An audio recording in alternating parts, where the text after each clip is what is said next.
जंगल के अलग अलग जगह पर किसी औरत के कटे हुए पार्ट्स मिलने लगते हैं।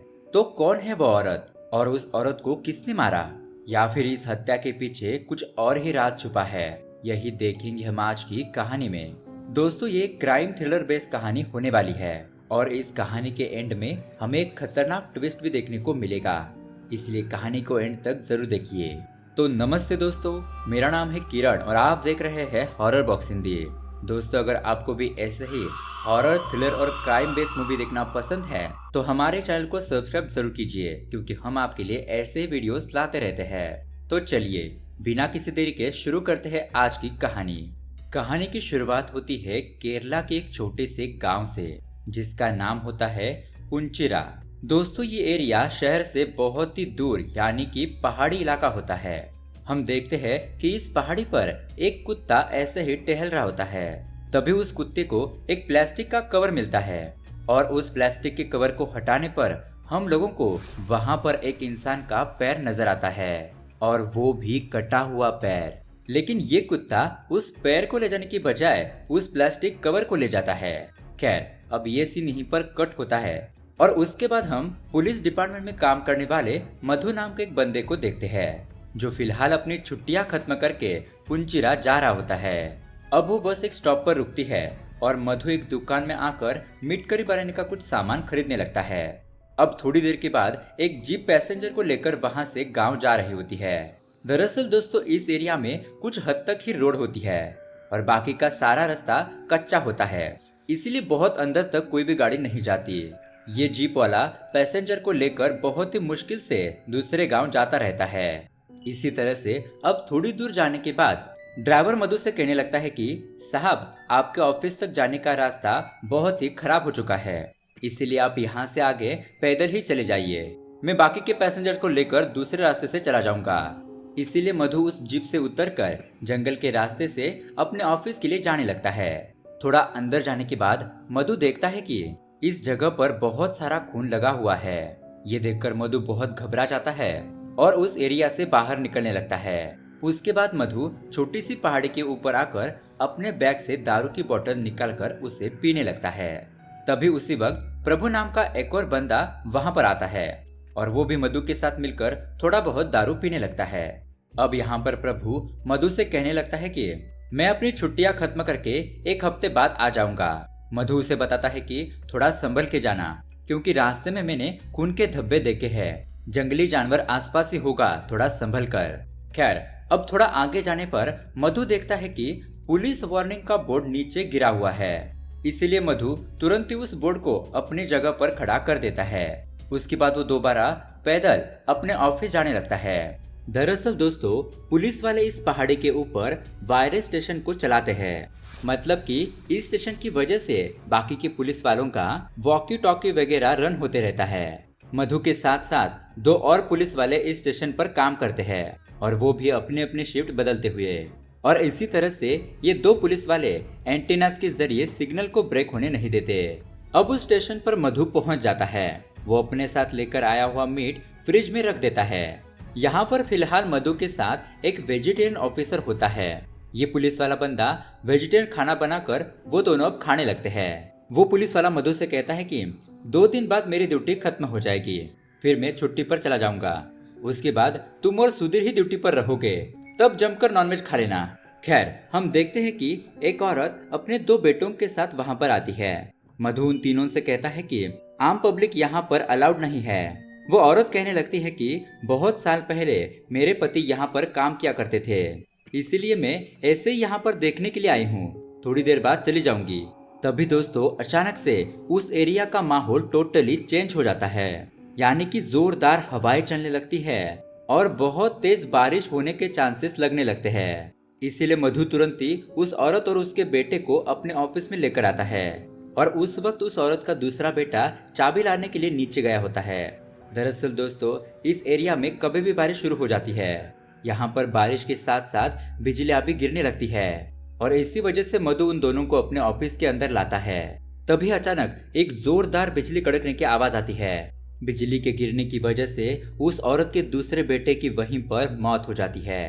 अब यहाँ पर बाहर का माहौल बहुत ही खराब हो चुका होता है और इसीलिए मधु उन दोनों को ऑफिस से बाहर जाने की परमिशन नहीं देता। उसके बाद मौसम थम जाने के बाद जब वो दोनों बाहर जाकर देखते हैं तो सच में रास्ते पर उस औरत का दूसरा बेटा मरा हुआ होता है।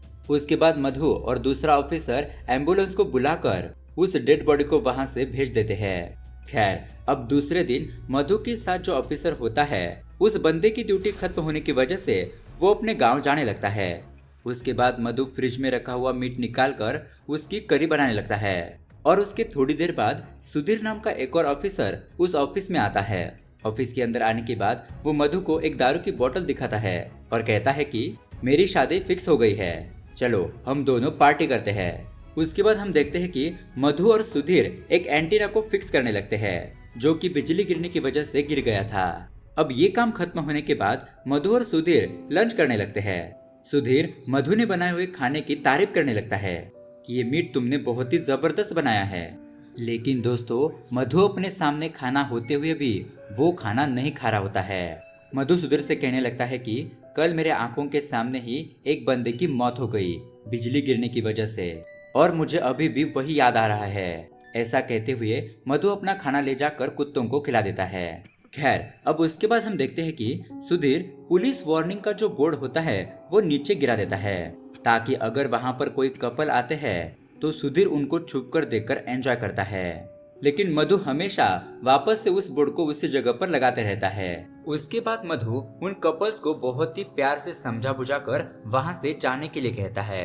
उसी वक्त मधु और सुधीर देखते हैं कि दूर से एक पुलिस की जीप उनके ऑफिस की तरफ आ रही होती है। ये देखकर ये दोनों ही फटाफट से अपने ऑफिस में पहुंच जाते हैं और अपने ऑफिस का हुलिया ठीक करने लगते हैं। वो दोनों खुद पुलिस का ड्रेस पहनकर काम करने का नाटक करने लगते हैं। अब दोस्तों, यहाँ पर जोशी नाम का एक पुलिस ऑफिसर अपनी टीम के साथ आया हुआ होता है, बस ऐसे ही नॉर्मल चेकिंग के लिए। इसी दरमियान जोशी को एक कॉल आता है और वो बात करने के लिए थोड़ा दूर चला जाता है और वो फोन पर बहुत ही चिल्ला चिल्ला कर बात कर रहा था। जोशी का ड्राइवर मधु से कहता है कि वो दरअसल क्या है ना, सर की वाइफ एक ड्राइवर के साथ भाग गई, इसीलिए जोशी सर अपने लॉयर से जोर जोर से बात कर रहे हैं। हमेशा चिड़े चिड़े रहते हैं और अपना गुस्सा दूसरों पर निकालते हैं। उसके बाद इंस्पेक्टर जोशी को एक दूसरा कॉल आता है और ये सभी लोग यहाँ से चले जाते हैं और फिर इस तरफ मधु और सुधीर कार्ड्स खेलने लगते हैं। तभी वॉकी टॉकी के जरिए ये दोनों सुनते हैं कि मेलुका आरके पुलिस स्टेशन के आसपास किसी औरत का हाथ पाया गया है। सुधीर कहता है कि कितनी बेरहमी से मारा होगा, तो ये जरूर बंगाली होगा। तुम्हें क्या लगता है मधु? अब ये बात सुनने के बाद मधु कहता है कि अगर मुझे जानने की इतनी इच्छा होती तो मैं लोकल पुलिस में ना होता। यहाँ हम दूसरी तरफ देखते हैं कि पुलिस वाले इस केस की इन्वेस्टिगेशन कर रहे होते हैं कि जो हाथ उन्हें मिला है वो किसका है और उसे मारने वाला कौन है। घटनास्थल के आसपास फॉरेंसिक वालों को किसी के भी फिंगरप्रिंट्स नहीं मिलते। यहाँ इस तरफ मधु और सुधीर दोबारा से लंच कर रहे होते हैं और इसी दौरान वॉकी टॉकी के जरिए ये दोनों यही खबर सुन रहे होते हैं। अब ये न्यूज सुनने के बाद सुधीर मन ही मन में कहता है कि ये लोग चैन से खाना भी नहीं खाने देते और इस तरह से वो अपना खाना कुत्तों को खिलाने लगता है। तभी सुधीर देखता है कि दो कुत्ते किसी जगह पर खुदाई कर रहे होते हैं। जब सुधीर वहां पर जाकर देखता है तो उस गड्ढे में किसी का हाथ उसे नजर आता है। तभी अचानक मधु सुधीर के पीछे आकर अपने गन से उसको पॉइंट करने लगता है। सुधीर यहाँ पर परछाई के जरिए मधु को देख लेता है और ऐसे रिएक्ट करता है कि उसने यहाँ पर कुछ भी नहीं देखा हो। वो उन कुत्तों को डांटते हुए उस गड्ढे को ढक देता है और कहता है कि ये कुत्ते हमेशा कुछ न कुछ लोचा करते ही रहते हैं। तभी उसी वक्त एक जीप ड्राइवर अपनी जीप के साथ इस पहाड़ी के ऊपर आता है। वो मधु से कहने लगता है कि मेरी जीप थोड़ी खराब हो चुकी है, मैं इसे खुद ही ठीक करके यहाँ से चला जाऊंगा। यहाँ पर हम सुधीर को देखते हैं जो कि बाथरूम में जाकर बहुत ही घबराने लगता है और ये सोचने लगता है कि मधु मुझे मारने की कोशिश क्यों कर रहा है और अब मैं यहाँ से कैसे बचकर बाहर निकलूं। लेकिन यहाँ से तो मधु सुधीर पर नजर रखे होता है। अब थोड़ा वक्त गुजर जाता है और वो ड्राइवर अपनी गाड़ी को लेकर वहाँ से चला जाता है। सुधीर बाथरूम से बाहर आकर अपने मोबाइल को चार्जिंग पर लगाता है ताकि किसी को कॉल करके हेल्प मांग सके। लेकिन यहाँ पर मधु सुधीर को जबरदस्ती कार्ड्स खेलने के लिए कहता है। अब थोड़ी देर कार्ड्स खेलने के बाद मौका देकर सुधीर अपने फोन को लेकर बाहर चला जाता है। लेकिन तभी उसी वक्त मधु सुधीर के पास आकर उसका फोन मांगने लगता है और कहता है कि मेरा फोन चार्जिंग पर है, क्या तुम अपना फोन मुझे दे सकते हो? मैं अभी कॉल करके तुम्हें दे दूंगा। इसी तरह से मधु थोड़ी दूर जाकर सुधीर के फोन में से सिम कार्ड निकालकर उसे खराब कर देता है और सुधीर के पास आकर उल्टा सुधीर को कहता है कि वो बहुत देर से मैं कॉल करने की कोशिश कर रहा हूँ, लेकिन तुम्हारे फोन में तो सिग्नल ही नहीं आ रहे हैं। यहाँ दूसरी तरफ ये पुलिस वाले डिस्कस कर रहे होते हैं कि उस औरत के तो सारे बॉडी पार्ट्स हमें मिल गए सिवाय एक हाथ के, और उसका चेहरा पहचानने के लायक भी नहीं है। वो डेड बॉडी किसकी है ये हमें पता करने में थोड़ा टाइम लगेगा। लेकिन उस बॉडी पार्ट्स के पास उस औरत का फोन मिला होता है। फिलहाल उस फोन को लैब में भेज दिया गया है। उस फोन के कॉल रिकॉर्डिंग से पता चलेगा कि वो डेड बॉडी किसकी है और उस औरत ने लास्ट टाइम किसके साथ कॉल पर बात की थी। अब यहाँ इस तरफ सुधीर अपने स्टेशन का सिग्नल जानबूझकर ऑफ कर देता है, क्योंकि अगर एक भी वॉकी टॉकी काम नहीं करेगा तो ये जानने के लिए कोई ना कोई बंदा इस स्टेशन पर जरूर आएगा और सुधीर उस बंदे से हेल्प मांगकर यहाँ से भाग जाएगा। अब ऐसा होता भी है। जोशी और उसकी टीम इस स्टेशन पर आते हैं। जोशी मधु से कहता है कि हमें यहाँ पर इंफॉर्मेशन मिली कि यहाँ के सारे वॉकी टॉकी का सिग्नल कट हो गया है, लेकिन जब हम रास्ते में थे तो सिग्नल वापस आ गए। क्या हुआ था यहाँ पर? मधु कहने लगता है कि मौसम की वजह से अक्सर ऐसा होता है सर, कभी कभी सिग्नल आते जाते रहते हैं। लेकिन दोस्तों दरअसल उस वक्त मधु ने सुधीर के हाथ पैर बांधकर उसे पहाड़ी के नीचे छुपा कर रखा होता है। मधु ने पहले से ही देख लिया था कि सुधीर ने सिग्नल ऑफ कर दिए है, इसीलिए वो दोबारा से सिग्नल को ऑन करके सुधीर को बांध देता है। अब उसके बाद जोशी और उसकी टीम वहाँ से चली जाती है और मधु सुधीर के हाथ पैर खोलने लगता है और सुधीर तुरंत ही वहाँ से भागने की कोशिश करता है। अब इन दोनों के बीच बहुत ही जबरदस्त हाथापाई होती है, लेकिन फाइनली मधु सुधीर को पकड़कर स्टेशन पर लेकर ही आता है। अब दोस्तों इस तरफ पुलिस वालों को डेड बॉडी के पास मिले हुए फोन के जरिए ये पता चलता है कि मरने वाली का नाम अमृता है, जो कि एक स्कूल टीचर थी।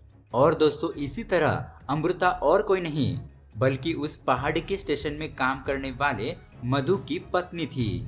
अब इस तरफ सुधीर घबराते हुए दारू भी पीने लगता है और गोश्त भी खाने लगता है।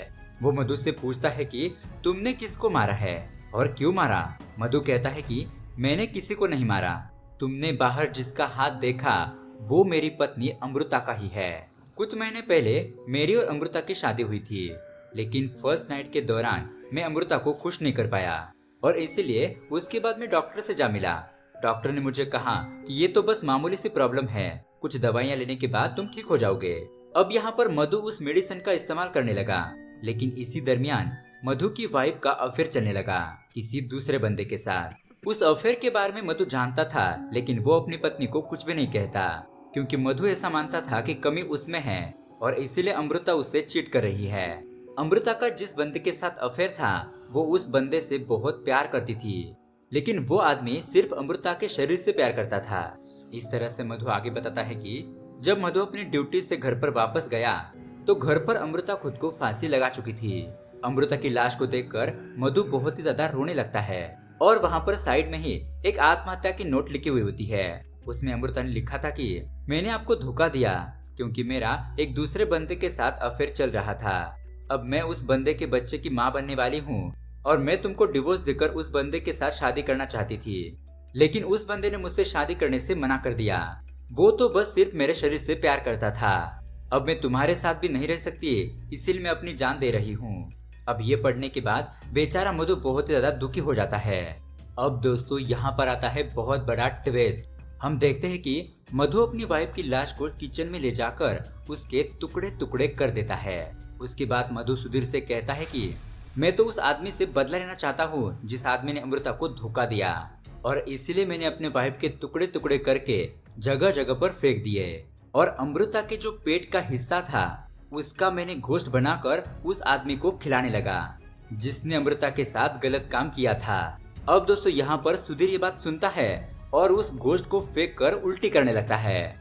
यानी कि दोस्तों सुधीर इतने दिनों तक जो गोश्त खा रहा था वो इंसान का था, मतलब कि अमृता का चक्कर सुधीर के साथ चल रहा होता है। यहाँ इस तरफ पुलिस वाले भी अमृता के फोन में सुधीर और अमृता के बीच हुई कन्वर्सेशन को सुनने लगते हैं और उन्हें साफ साफ पता चलता है कि अमृता और सुधीर का चक्कर चल रहा होता है। अमृता सुधीर के बच्चे की मां बनने वाली थी और इसलिए अमृता सुधीर को शादी के लिए फोर्स कर रही थी, लेकिन सुधीर नहीं माना और शायद इसीलिए सुधीर ने अमृता को मारा होगा। अब ऐसा सोचकर इंस्पेक्टर जोशी की टीम वायरस स्टेशन पर पहुंच जाती है सुधीर को गिरफ्तार करने के लिए।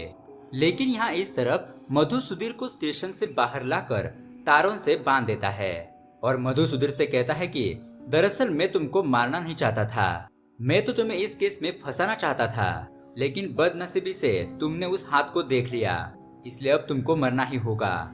ऐसा कहते हुए मधु एक एंटीना सुधीर के बगल में ही रख देता है और वो डिवाइस बिजली को अट्रैक्ट करता है। जब तक पुलिस वाले इस स्टेशन पर पहुंचते तब तक बहुत देर हो चुकी थी। बिजली गिरने की वजह से सुधीर की वहीं पर मौत हो जाती है। अब दोस्तों यहाँ पर सुबह होने पर इंस्पेक्टर जोशी देखता है कि मधु के पीछे शर्ट का एक छोटा सा टुकड़ा कटा हुआ है। जहाँ सुधीर मरा पड़ा हुआ था वहाँ के तारों को मधु का शर्ट का टुकड़ा लगा हुआ था और ये देखकर जोशी समझ जाता है कि सुधीर को मारने में मधु का ही हाथ है। लेकिन इंस्पेक्टर जोशी मधु को गिरफ्तार नहीं करता क्योंकि इंस्पेक्टर जोशी की वाइफ भी ऐसे ही एक ड्राइवर के साथ भाग गई थी और वो ये सोचता है कि ऐसे लोगों का मरना ही बेहतर होगा। इसीलिए जोशी अपने सीनियर से कॉल पर बात करते हुए बताता है कि सर, अमृता को मारने वाला सुधीर बिजली गिरने की वजह से मारा गया। और दोस्तों उसके बाद मधु अपनी छुट्टियों पर चला जाता है और इस तरह से ये कहानी यहीं पर एंड हो जाती है। तो दोस्तों ये मर्डर मिस्ट्री आपको कैसी लगी हमें कमेंट करके जरूर बताइएगा। साथ ही ऐसे ही अमेजिंग मूवी देखने के लिए हमारे चैनल को सब्सक्राइब जरूर कीजिए। Thanks for watching.